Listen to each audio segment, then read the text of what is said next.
एक बार की बात है। महात्मा बुद्ध अपने शिष्यों के साथ एक गांव में पहुंचते हैं।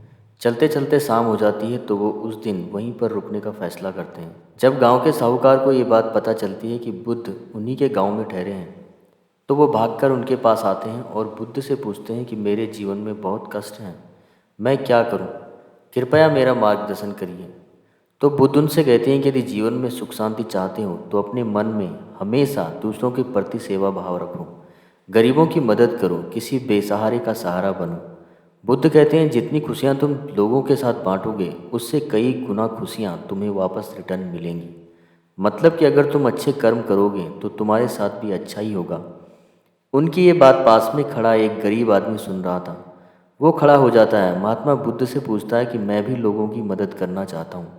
मेरी बहुत इच्छा है कि मैं लोगों की मदद करूं, लेकिन मैं तो बहुत गरीब हूं। ना तो मेरे पास धन है और ना ही कोई वस्तु जिससे मैं किसी की मदद कर सकूं। मैं चाहकर भी किसी की मदद नहीं कर सकता। मुझे भगवान ने इतना गरीब क्यों बनाया? हे महात्मा, मुझ पर कृपा करो। इतना कहते हुए भिखारी रोने लग जाता है। महात्मा बुद्ध बोले, तुम अपने दिमाग से यह अज्ञानता निकाल दो कि मेरे पास कुछ नहीं है। तुम अब तक इसी भ्रम में जी रहे हो कि मेरे पास कुछ नहीं है, जबकि दूसरों को देने के लिए तुम्हारे पास बहुत कुछ है। तुम बिना धन और वस्तु के भी दूसरों की मदद कर सकते हो। तुम्हारे पास जुबान है जिससे तुम मीठे शब्द बोलकर किसी के दुखी चेहरे पर मुस्कान ला सकते हो। इन्हीं शब्दों की ताकत से तुम किसी टूटे हुए इंसान को सहारा दे सकते हो।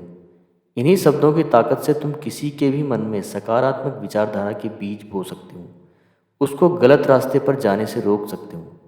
तुम अपने इन दो हाथों से किसी भी कमज़ोर और लाचार की मदद कर सकते हो। तुम किसी के लिए भगवान से प्रार्थना कर सकते हो सकता है तुम्हारी प्रार्थना से किसी के बिगड़े काम फिर से बन जाए।